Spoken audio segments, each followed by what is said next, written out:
Now, several members were found guilty of laundering several $1 million in funds for a former Las Vegas stripper named Virginia Well, okay, Hill. that happens. Yeah, beginning in the late 1989. Again, we can all recall the whole Mormon Mafia stuff. That this is the mainline LDS we're talking about, of course. But yeah, there's interesting connections to Vegas and all that good stuff. Oh, it's right there too.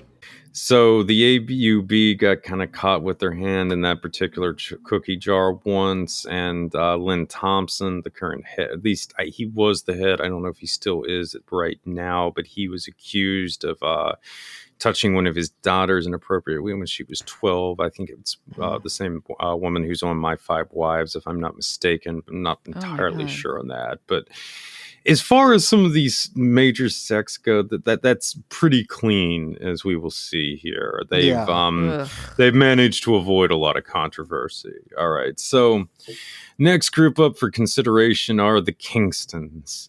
Officially, the Latter-day Church of Christ, which operates through the Davis County Cooperative Society. That is another one of these United Order thingies. All right. This group is sometimes known as simply the Order of the Kingston Group, and that's after the family that runs it, the Kingstons. So they're generally considered to be the wealthiest of all the polygamous sects. Their United Order is believed to be worth nearly $1 billion. Okay? Oh my God. Good God. Yeah. The group's business holdings are diverse as any fundamentalist sect out there as well, okay? They're tied to security, they're tied to athletic facilities, they own a casino, auto services and repair, bail bonds, dairies, energy, fuel, farming, insurance, mine, loans companies, pawn shops, vending companies, storage, real estate, and more. I mean, in 2007, the order was founded an arms company known as Desert Tech. I mean, in total, they own Desert Tech? That's a great they year own for Desert arms Tech. companies. Wow. So that's a big gun company. They make I think their famous thing is like it's like a bullpup. In total, they own like almost 100 businesses across several western states. Wow. Okay, so I mean, that's how you make it in America. Yeah. And also how you make this work is that you have your members basically work as a virtual slave labor force in these businesses, at least according to former members who have accused them. These are accusations. These are just accusations that they use their members as virtual slave labor.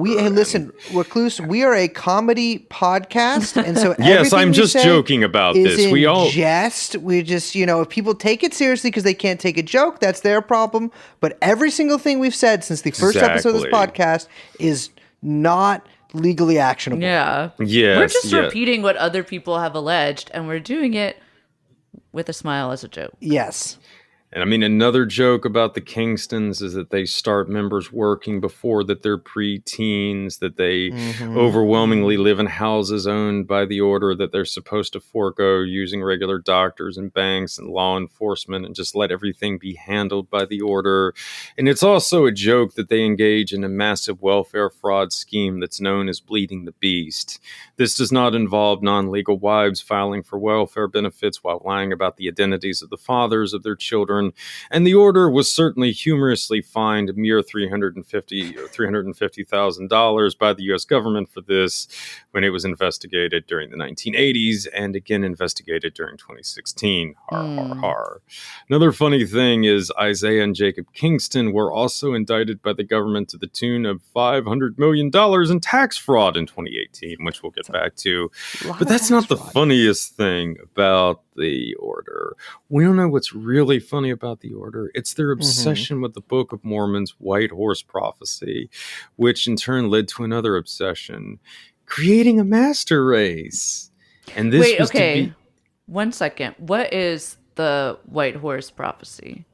It's a prophecy that in theory in the final days the quote-unquote black race will wage a genocidal campaign against the white man, quote-unquote, and a divine race of Native Americans will show up or something to save Whitey, I believe. It's sort of similar to Manson in that.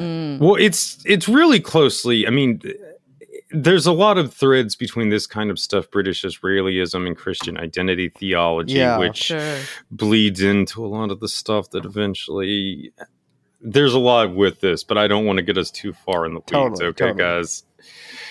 All right, so in terms of this master race, the as a joke, the Kingstons set about trying to create a master race, right? It was really funny. Classic prank. Connie Rudd, the daughter of family patriarch John Ortell Kingston, stated, quote, "My father experimented with inbreeding with his cattle, and then he turned to his children." Ortell described as having married a series of his nieces and half-sisters, and this tradition was passed down to Ortell's son. David Kingston was convicted of marrying and maintaining an incestuous relationship with his 16-year-old niece, Mary Ann Kingston, in the 1990s. And you know what the real problem with this, Bryce, was and company? They didn't have these reality shows back then. If people could have just seen how natural it was for a 16-year-old girl to marry her 50-year-old uncle, there would have been no problem with it. It would have just been, I mean, listen, that's just, I have, a lot of people take their dating advice from newspapers or people they see on TikTok or these things. Me, I just watch Sister Wives. I've actually never seen Sister Wives, but I was going to say now the Mormons got TikTok, which they're taking full advantage of. Oh yeah. That's we mentioned this in an earlier episode, but the Mormons are the biggest group on the sort of influencer mommy tip on both Instagram and TikTok. Yeah. That does not surprise me. No. Yeah.